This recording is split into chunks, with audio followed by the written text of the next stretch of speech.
නිමාලේ මට කීයක් හරි ගන්න පුළුවන්ද? ඇයි? නෑ නිමාලේ මං ගාව සතයක්වත් නෑ ඒකයි. නිපුණ, ඔයා පහුගිය මාස 3ෙම මගේ සල්ලි වලින් කකා බිබී ඉඳලා දැන් මගෙන් සල්ලිත් ඉල්ලනවද? මං අද ඉන්ටර්විව් එකකට යන්න ඉන්නේ. අනිවාර්යෙන් මට ජොබ් එක සෙට් වෙනවා. අනිත් එක මං පහුගිය මාස ටිකේ රස්සාවක් කරේ නැහැනේ. මං ගාව සල්ලි තිබුණත් මට ඕවට දෙන්න සල්ලි නෑ දැන්. නිමාලේ මං දැන් ඉන්ටර්විව් එකකටනේ යන්න හදන්නේ.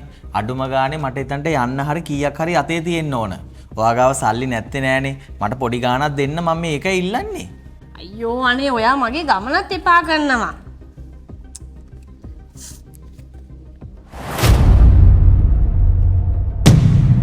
මං කවදාවත් හිතුවේ නෑ නිපුණ ඔයා ඔය වගේ තත්වයකට වැටේ කියලා.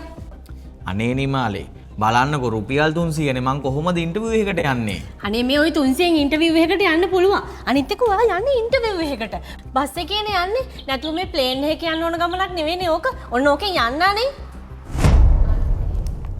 අපිට ඕනුනෙත් නිපුණ ඔයා වගේ කෙනෙක් තමයි. ඒ වගේම එන මාසේ පළවෙනි දින ඔයාලට එන්න පුළුවන්. Thank you sir. Thank you so much. sir එක දෙයක්. සර්ට ප්‍රශ්නයක් නැත්තම් මම හෙට ඉඳන්ම මෙහි වැඩට එන්නද? මොකද සර් පළවෙනිද වෙන්න තා දවස් 13ක්ම තියෙනවනේ.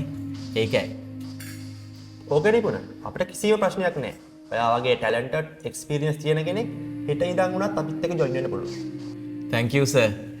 සර් එහෙනම් මං ගිහිල්ලා එන්න. සර් මට මේ වතුර එක දෙනවද? ෂුවර් නිපුණ.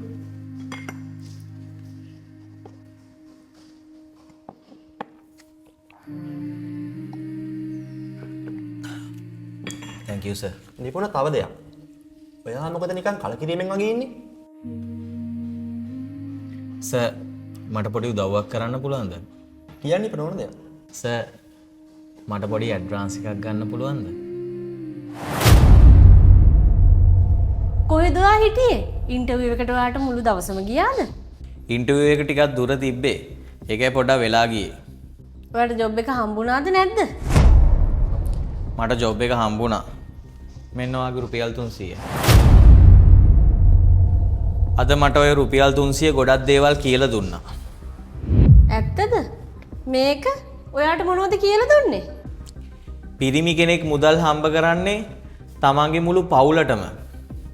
හැබැයි ගෑනු කෙනෙක් මුදල් හම්බ කරන්නේ තමන්ට. ඔයාට මතකද? අපි මැරි කරලා අවුරුද්දක් යනකම් ඔයා කිසිම ජොබ් එකක් කරේ නැහැ. ඒ දවස්වල ඔයා ඉල්ලන්නේ මොකද්ද?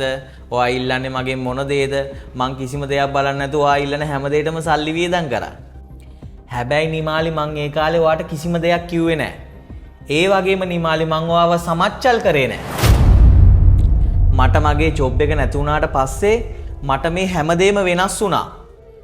අද මගේ පොකට් එකේ සල්ලි නෑ තමයි මං ආස දේවල් ගන්න, මට ඕන දේවල් බොන්න. අද මම මගේ තිබහට බොන්නේ වතුර. ඔයාට මතකද නිමාලි?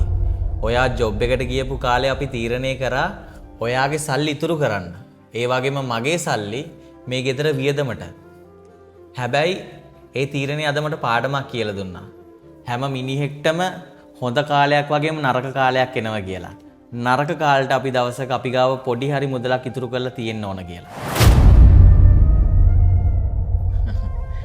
ඇයි මට අද හිතුනේ කීයක් හරි ඉතුරු කරලා තිබ්බනම් හොඳයි කියලා. හදිස්සි හරි ජොබ් එක නැති වුණොත් කාගෙන් හරි රුපියල් 300ක් හරි හිඟා ගන්න සිද්ධ වුණොත්.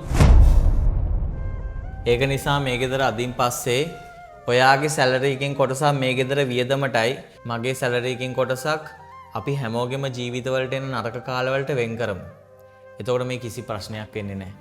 එදා මං ඒක කළා තිබ්බනම් අද මං කිසිම පුද්ගලයෙක් ඉස්සරහා නෑ තමන්ගේ ජීවිතේ ළඟම මිනිස්සු ඉස්සරහා මට ඕනවට වඩා බැගපත් වෙන්න සිද්ධ වෙන්නේ නෑ.